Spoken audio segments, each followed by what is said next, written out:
Yo la team, j'espère que vous allez bien. On se retrouve aujourd'hui pour une vidéo. Donc dans cette vidéo, c'est un peu spécial, on va parler d'un animé, on va parler de Kuroko Basket. L'animé de basket que beaucoup de monde connaissent, que beaucoup de monde apprécie, qui fait partie de l'un des animés de sport que j'ai pas mal kiffé, avec IQ notamment ou encore d'autres. Et du coup dans cette vidéo, je vais essayer de proposer les moments préférés, les moments incroyables, les moments insane de Kuroko no Basket, notamment dans l'animé. Donc comme je l'ai dit, je vais faire une partie, donc une vidéo sur vraiment que l'animé. Et après je ferai une vidéo sur le film afin de séparer les deux parce qu'il y a beaucoup de choses à dire sur l'animé comme il y a beaucoup aussi à dire sur le film. Donc c'est pour ça que j'ai essayé plutôt de séparer les deux afin que ce soit plus clair pour vous et que ça soit plus facile de faire des vidéos plus courtes plutôt qu'une grosse vidéo. Ça sera plus facile pour vous de comprendre mon point de vue. Donc comme dit, c'est des moments que je vais balancer, c'est pas forcément un top de moi ou un truc comme ça, c'est vraiment des petits moments qui nous ont fait kiffer. Après des petits moments pas vraiment insane, il y a quand même des très très gros moments. Après sûr, il y en a qui sont plus connus que d'autres, il y en a qui ont plus cartonné que d'autres, il y en a qui ont plus nous ont fait réagir. Donc franchement, on va faire ça petit à petit et on va expliquer pourquoi ces moments-là ils nous fait réagir, pourquoi ils ont été insane, tout ça. Et après, n'hésitez pas à me dire aussi en commentaire à la fin de la vidéo votre moment préféré et le joueur que vous kiffez dans Kuroko Basket. Même si je sens qu'il y aura beaucoup de Aomine et Akashi qui sont en général ces trois-là qui sortent le plus. Après, il y a aussi des fans de Kuroko et de Minorima. Ne les oublie pas, les fans de Kuroko et de Minorima qui sont quand même deux des joueurs qu'on parle très peu dans Kuroko, qui sont un peu sous-cotés. Après, il y a beaucoup de joueurs qui sont sous-cotés. Il y a des joueurs qui sont plus mis en valeur. Il y a des joueurs qui sont plus appréciés que d'autres, mais après, ça, c'est un débat que je vais même pas rentrer dedans. Mais voilà, voilà. Donc, comme dit, je vais montrer des petits moments par-ci par-là. Et voilà, voilà. Bon, on va commencer par des petits moments sympatoches, simples, efficaces, qui nous ont fait un peu bien rigoler. Comme dit, forcément, donc le personnage principal c'est Kuroko, donc forcément on va quand même parler de Kuroko pour commencer. Déjà, comme dit, on voit Kuroko depuis le début, c'est le personnage principal, du coup on suit forcément son évolution, comment il s'améliore, qu'est-ce qui s'améliore encore plus, quelle technique il acquiert au fur et à mesure de la saison, que ce soit des dribbles, des tirs, des passes, bref tout ça. Et du coup, la première chose qu'on va voir dans Kuroko qui va nous surprendre, c'est le drift fantôme. Donc il va utiliser le drift fantôme ou le vanishing drive contre Kaijo. Donc le but de ce dribble, c'est de passer son adversaire sans qu'il s'en rende compte. C'est un peu comme si on traversait l'adversaire. Mais cette méthode, elle est surprenante car l'adversaire se focalise sur le ballon. Du coup, il n'y a pas Kuroko passer devant lui. Donc c'est vraiment un dribble qui permet de passer son adversaire très très facilement. Donc on voit face à Kaijo, c'est plutôt sympa, c'est très utile. Après, comme dit, il le passe à chaque match en drift fantôme parce que au début, il faut du temps pour savoir gérer ce drift fantôme et le contenir et le contrer. Donc c'est un peu compliqué au début à comprendre, mais après, une fois que l'adversaire arrive à gérer, c'est plus facile de contrer son drift fantôme. Mais sur le coup, c'est vrai que c'est. On regarde, on va dribbler, on dit tac, on cligne des œufs, boum, il a déjà passé son adversaire, on a fait waouh. Bon, on l'a pas vu passer, hein. Même son adversaire, il est en train de cligner des œufs et cligner des yeux et il est direct passé. Donc ça, c'est pas trop mal. En soi, Kuroko, ça a toujours été un dribbleur-passeur. Donc en soi, les dribbles, c'est plutôt son fort quand même, vu que c'est censé être le meneur de l'équipe. Un meneur qui ne dribble pas, c'est un peu compliqué. Un meneur qui passe pas, c'est très compliqué. Franchement, c'est un des premiers moments où on voit Kuroko vraiment faire quelque chose d'insane. Après, l'autre moment où j'aimerais vraiment plus en parler, c'est bien sûr le moment où on voit Kuroko tirer. Parce que comme dit, beaucoup de monde connaissent Kuroko. Beaucoup de monde sache que Kuroko... beaucoup de monde savent que Kuroko n'est pas un joueur qui tire, quoi. C'est pas un scoreur en fait, c'est juste le gars qui est chef d'orchestre de l'équipe. C'est lui qui gère l'équipe. Il passe pour ses coéquipiers, il leur fait des bonnes passes, tout ça. Donc on est un peu surpris qu'on ne voit pas beaucoup tirer. On ne voit pas beaucoup tirer parce que simplement, il arrive pas à marquer, quoi. Et genre contre Tyozen, contre le monstre Murasaki Bara. Série n'arrive pas à marquer un point et là on se rend compte que pour la première fois de l'anime, Kuroko va prendre un tir en match. C'est un tir bizarre parce que c'est vraiment une position différente par rapport à des shooters comme Yuga qui tirent d'une position normale, on va dire, classique pour un shooter. Kuroko c'est vraiment une position différente et du coup on voit son dribble, son tir fantôme, on l'appelait comme ça parce que l'attaquant est focalisé sur Kuroko, du coup le ballon on a l'impression qu'il lui passe à travers la main alors que c'est pas forcément le cas, c'est juste que l'attaquant est focalisé sur Kuroko. Du coup ça fait qu'il décale légèrement sa main quand il tire, le permettant à Kuroko de passer le ballon juste à côté de sa main et pouvoir tirer. Donc c'est vraiment un tir surprenant parce que c'est vraiment un tir qui est très très en cloche. C'est vraiment, je pourrais comparer ça un peu à un flotteur, c'est vraiment très en cloche et ça retombe dans le panier. Et du coup ça a surpris beaucoup de monde parce que tout le monde sait très bien que Kuroko ne tire pas. Du coup la première fois qu'il marque ce tir ça fait bizarre. Et du coup tout le monde s'est dit waouh, il a mis un tir, c'est incroyable, personne s'y attendait.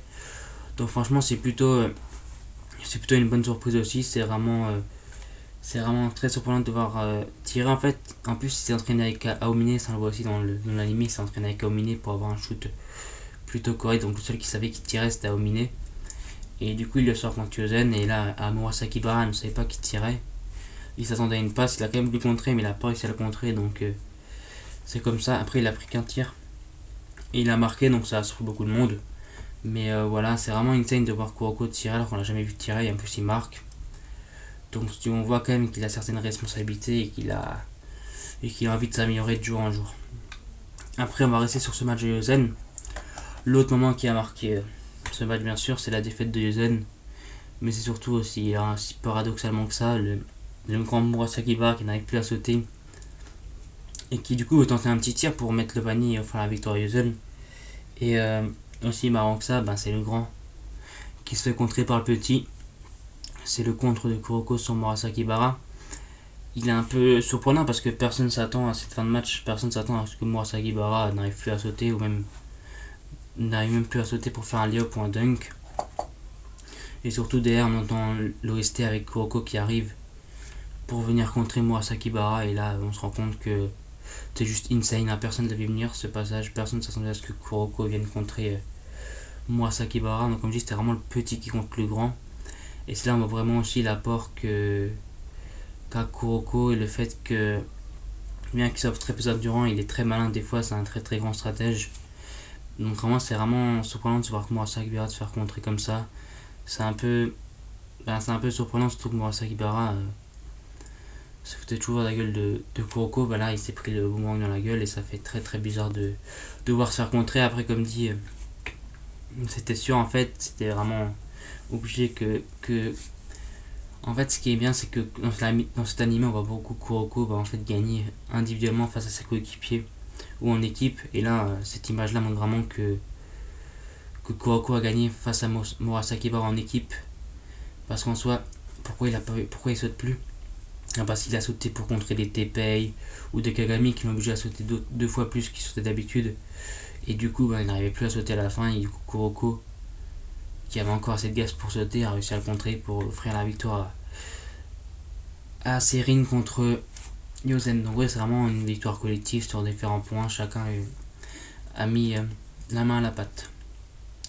On va toujours rester sur Kuroko, donc sur Kuroko on va finir par la passe Vortex qu'il a fait face à To et évidemment son meilleur ami Aomine.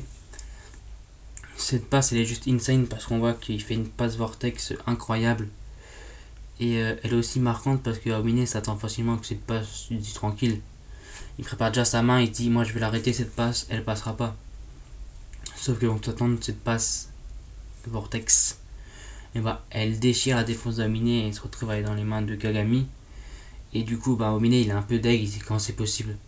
Donc là c'est vraiment un moment incroyable parce que c'est la première fois que Kuroko réussit à passer Aomine et entre guillemets battre Aomine. Donc franchement c'est juste insane, c'est juste monstrueux. En plus on sent toute la détermination de Kuroko dans cette passe. On sent que le gars il est focus, on sent que le gars il est pas là pour rigoler. Et il te sort une passe que seul Kagami ou ses coéquipiers sont capables d'attraper tellement elle est puissante. tellement elle est précise et tellement elle est forte, à tel point que Aomine ne peut pas l'arrêter. Il n'a pas pu l'arrêter la première fois, après il a réussi à l'arrêter une deuxième fois, ce qui a obligé Kuroko à changer son jeu et tout ça pour aider un maximum son équipe. Mais en soi, cette première passe Vortex, elle a fait saliver beaucoup de monde. Elle nous a fait plaisir aux yeux, elle nous a régalé, et c'était vraiment une très très grosse passe. Donc franchement, c'était insane. C'était une très très lourde passe et on sent vraiment sa détermination de son regard quand il a préparé cette passe, et on a senti qu'il était déter à passer à Omine. Maintenant, je vais passer sur un autre personnage de Kuroko. Qui c'est Ryota. Déjà, il faut savoir que c'est un joueur qui aime beaucoup copier ses adversaires afin d'utiliser leur technique pour se les approprier et les envoyer encore 2 fois plus fort et plus fort que les techniques originales de son adversaire. Au début, on se dit c'est normal, il copie tout le monde. Sauf que il y a beaucoup de gens, au début, on se rend compte qu'ils n'arrivent pas à copier la génération miracle. On se dit, ouais, il copie les joueurs normaux, les joueurs normaux. Mais il n'arrive pas à copier les joueurs de la génération miracle, il n'a jamais réussi à les copier. Et justement, c'est là où ça devient intéressant parce que le match contre l'académie de Fukuda et notamment son pire ennemi Aizaki, qui n'hésite pas un peu à chambrer Kuroko, il y a un passage qui met en tête. C'est Aomine, qui est over de sa raquette. Avec Aizaki, il se regarde. Aizaki revient en défense, il dit, je sais plus ce qu'il dit à Kisei, mais il lui dit des trucs genre t'es pas fort, t'arriveras jamais, tout ça. Et genre là, Kisei il lui parle. Il est focus. Et là, contre toute attente, il nous fait quoi? Il se lève. Il tire. Aizaki il se rend compte que ce tir là, c'est pas le tir de Kisei. Et tous les supporters se rendent compte que quand il se lève au bout de. À l'intérieur de sa raquette pour tirer, on sait tous très bien qu'il n'y a qu'une seule personne de championnat qui fait ça, c'est Midorima. Et du coup, à ce passage, il nous fait rêver parce que Kisei il met ce tir. Et là, on se rend compte qu'il peut copier la génération miracle. Du coup, tout le monde se regarde et fait. Il a copié Midorima, il a copié un joueur de génération miracle, Shintaro Midorima. Et du coup, là, tout le monde est surpris, tout le monde est en PLS, surtout Aizaki qui est un peu dans le cul. Mais voilà. Et ce moment-là, c'est vraiment insane parce que on se rend compte que Kisei, c'est quand même un très très bon joueur.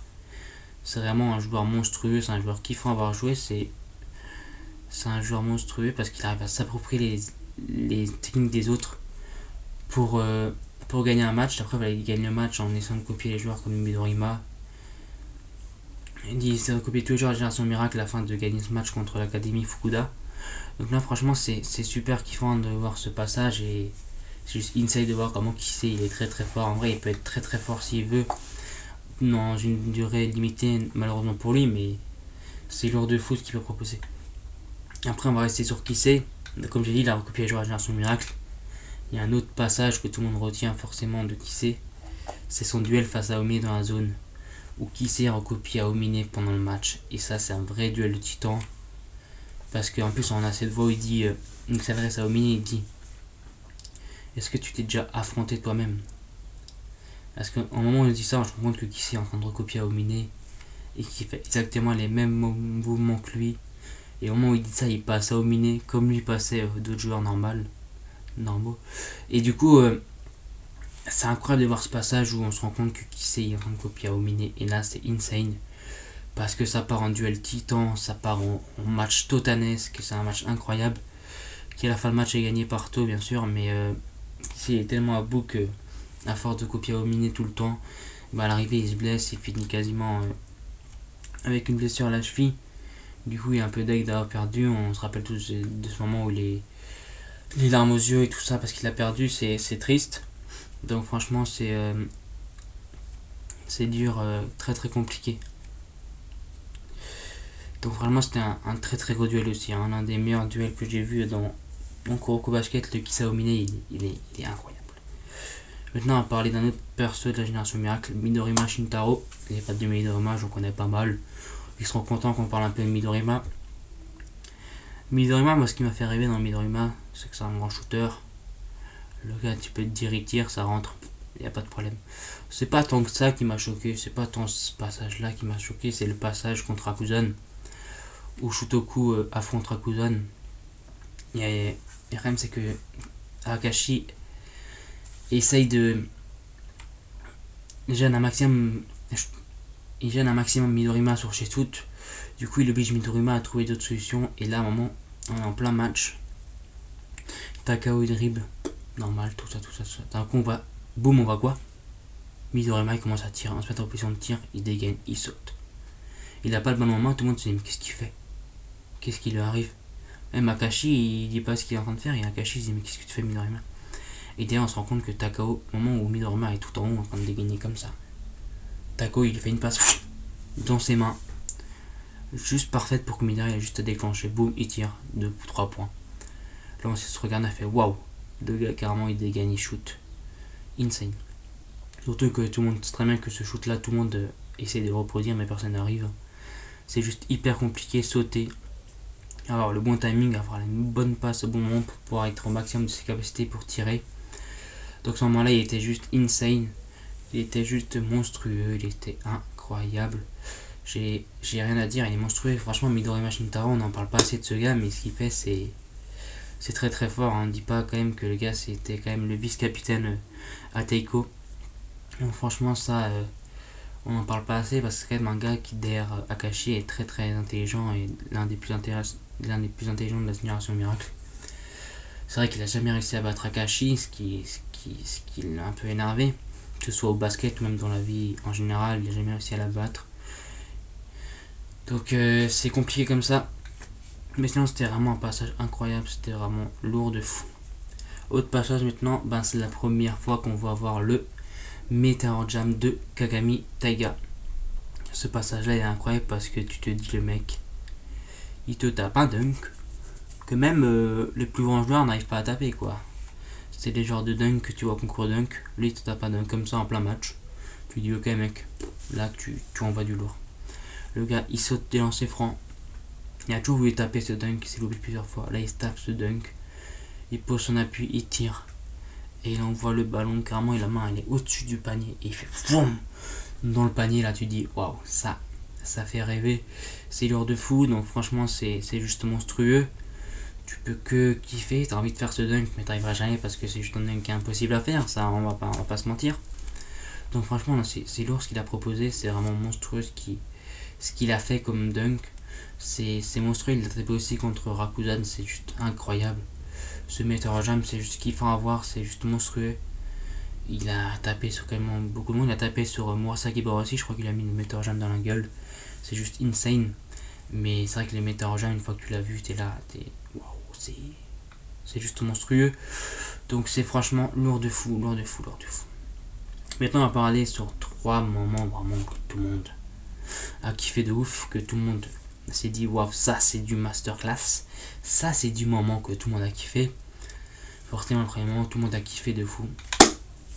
On va pas se mentir, c'est le Kagami vs Aomine dans la zone. Là tu te dis les deux mecs là, tu les vois en plein match comme ça, tu te dis mec, non, il faut pas être sur leur trajectoire mec, sinon tu te fais démonter, tu te fais massacrer. Les gars ils sont à 200%, 300% de leur capacité. Ils courent comme des fous. Il se fait contrer. Il récupère le ballon, ça court, l'autre il le suit, il le colle. Ça tripe, tac, tac, tac, c'est du handball incroyable. Les deux ils se suivent partout. Aucun n'arrive à passer l'autre. Ça dunk, ça contre, ça tire, ça contre. Bref, c'est juste insane, t'es là, t'es après, t'es comme ça, tellement t'arrives pas à suivre. C'est juste monstrueux. Même les autres, même les coéquipiers, ils n'arrivent pas à suivre, ils sont perdus. Ils disent bon les gars, laissez-les jouer, nous on les regarde jouer, ils font ce qu'ils ont à faire. T'as le ballon, tu passes la balle à Omine ou Kagami, ils se débrouillent. Mais c'est juste insane ce moment-là, t'arrives là, t'as des frissons. C'est juste monstrueux, t'as juste envie de te dire mais comment ils font pour avoir un tel rythme aussi puissant. Les deux joueurs en même temps dans la zone, c'est juste insane. Ça va jusqu'au bout. Ils te font des shoots incroyables, ils te font des comptes incroyables. Ça dure 2 minutes parce que c'est la fin du match. Mais c'est insane. En plus, à la fin du match, t'as Omine, il met un shoot incroyable. Derrière, Kagami, il se fait contrer, mais il attend de faire une passe à Teppei qui met 1-2 points plus la faute derrière. Teppei loupe. On se dit putain. Kagami, il chope encore le rebond parce qu'il jump tellement. Il veut dunker, mais il se refait contrer par Aomine. Bref, c'est un match insane derrière Kuroko. Il te sort une passe pour que Kagami puisse faire un alley-oop. Kagami, il take le ballon derrière, il dunk sur Aomine. Bim, victoire de série, t'es là, tu fais waouh, c'était quoi ce match insane. Du bout au bout, t'as toujours eu ce duel Aomine Kagami et ça s'est décidé à la fin, mais waouh, c'était insane, c'était monstrueux. Franchement, c'était juste incroyable. monstrueux. C'était vraiment l'un des premiers passages qui a fait kiffer Kuroko, c'était insane. Et là on se dit les deux là, c'est des monstres. Kagami c'est un monstre, Aomine c'est un monstre. Là on va parler d'un autre moment incroyable. Évidemment, c'est l'un des moments que j'ai kiffé. En tant que fan d'Akashi, en tant que fan de basket, en tant que fan de Kuroko. C'est évidemment le moment où Akashi s'est arrêté dans la zone, commence à discuter avec Kagami et Kuroko. On se dit normal, il est dans la zone, il leur explique qu'il a toujours été dans la zone comme ça. Pour lui c'est simple, il n'a rien à montrer plus que tout. Mais là on se dit mais pourquoi il dit ça? Et d'un coup il te lâche un mais. Et là tu te rends compte que le gars il a quand même réussi. Le mec il a quand même réussi à mettre son équipe dans la zone. Hein. Le gars il a réussi à mettre ses 4 coéquipiers dans la zone. Et là on se dit putain mec c'est pas possible. Tout Rakusan dans la zone, tu te dis waouh, comment va falloir battre ça? Comment va falloir contrer cette attaque monstrueuse orchestrée par le capitaine Akashi Enjuro. Tu te dis Rakusan c'est trop puissant. Là tu te rends compte que Akashi il a un flow incroyable, il a un charisme incroyable. Tu te dis le mec là, l'avoir en face de toi c'est pas un cadeau, hein. C'est juste monstrueux, c'est juste le mec il est juste trop fort. Et il a juste réussi à mettre son équipe dans la zone, comment? En faisant des bonnes passes, en les mettant en confiance, en faisant des passes parfaites, dans le bon timing, en mettant ses coéquipiers en confiance. Et à l'arrivée, qu'est-ce qui s'est passé? Tu vois Rakusan est dans la zone, ça fait et en plus à ce moment là tu vois tous les visages de Génération Miracle. T'as Kisei qui est en train de se pisser dessus, t'as Shintaro qui là a fait waouh, et t'as Omni là waouh, Yosen ils sont tous là, waouh c'est quoi ce match de dingue. Donc franchement t'es juste monstrueux, tu te dis waouh, ça a choqué beaucoup de monde, parce qu'à la base tout le monde te dit que la zone s'est réservée à la Génération Miracle et au Génération Couronne. Mais là c'est tout Rakusan qui est dans la zone, les 4 hein. Akashi, Kotaro et Keshinebuya. Et les 2 autres, t'es là, wow, c'est juste monstrueux. C'est juste incroyable. Et du coup, ça part incroyable ce match. Là, tu te dis, qu'est-ce qui va se passer? Qu'est-ce qui va arriver? Qu'est-ce qui va permettre à Seirin de remporter ce match face à la zone de Rakusan? C'est juste monstrueux. Et là, on arrive sur le moment où tout le monde attendait, tout le monde kiffait dans Kuroko. C'est la vraie zone. C'est la vraie zone. C'est le vrai moment. C'est là où tout Seirin est dans la zone, c'est là où Kagami rentre dans la vraie zone. Et c'est là on se rend compte que c'était qui le gardien de la zone? C'était donc toi, Tetsu. C'est là où on se rend compte que c'est Tetsu le gardien de la zone. C'est pour ça que certains joueurs n'ont pas réussi à rester à la vraie zone, comme Aomine, qui se rend compte qu'il a toujours reçu leur collectif, alors que pour aller dans la vraie zone, il fallait un vrai collectif. Et notamment avoir des personnes comme Kuroko dans l'équipe et faire confiance à Kuroko. Et la série dans la vraie zone, c'est juste monstrueux. Ça part du tac au tac. Kagami fait la passe à Kuroko, il le remet. Derrière il fait sa passe à TP qui envoie en l'air pour dunker. T'es là, waouh, ça va trop vite. Tout le monde est au tac au tac, tout le monde est au taquet. Tout le monde se suit, tout le monde se met en valeur, tout le monde fait des passes pour l'autre qui puisse dunker. Mais là, ce passage là, il est juste monstrueux. La vraie zone, c'est juste incroyable. Et là, tu te dis, waouh, c'est impossible à contrer. Et à l'arrivée, ça se passe à l'arrivée. Fin de match, encore un lancer franc loupé, boum, rebond de Tepei qui nous arrache le rebond autoritaire, son dernier de sa carrière avant qu'il se blesse bien sûr. Son dernier rebond dans sa carrière, son dernier rebond en tant que basketteur. Derrière il passe la balle à Kuroko. Et t'as Akashi qui lui saute dessus. Et là on se dit qu'est-ce qu'il fait? Est-ce qu'il va tirer Kuroko? Est-ce qu'il va passer? Et là t'as Kuroko, il sort Bukuna Kageda. Il arrête, sort une passe. Parce que tout le monde s'attendait bien sûr, tout le monde était focus sur Kuroko. Et personne n'a vu Kagami arriver. Et Kuroko il nous dit je suis une ombre. Et là, il fait la passe. Boum. Pour qui? Pour sa lumière qui est Kagami qui nous tape un dunk. Boum. Buzzer. Put. Victoire de Seirin. Bref. À ce moment-là, il était insane. Il était juste monstrueux. Et franchement, la vraie zone, c'est juste insane. Franchement, une fois que t'es dans la vraie zone, tu peux plus rien faire. C'est juste monstrueux. En plus, t'as l'ouverture du truc, ça fait... La porte, elle s'ouvre. Et là, tu te dis, voilà, la vraie zone. C'est juste insane. Et franchement, je te laisse pas imaginer comment c'est monstrueux. Et c'est vraiment l'un des meilleurs moments de Kuroko. Si ce n'est le meilleur pour moi. qui a vraiment fait frissonner tous les fans de Kuroko. Et c'est juste monstrueux ce passage là. Tu pourrais te regarder tout le temps, c'est juste incroyable. Et franchement, c'est juste insane. Donc ceux qui n'ont pas vu Kuroko ou qui n'ont pas encore vu Kuroko, franchement faut que vous foncez en balle parce que cet anime il est juste monstrueux, il est très très bien. Il est juste incroyable. Donc franchement, ceux qui n'ont pas vu, n'hésitez pas à aller voir.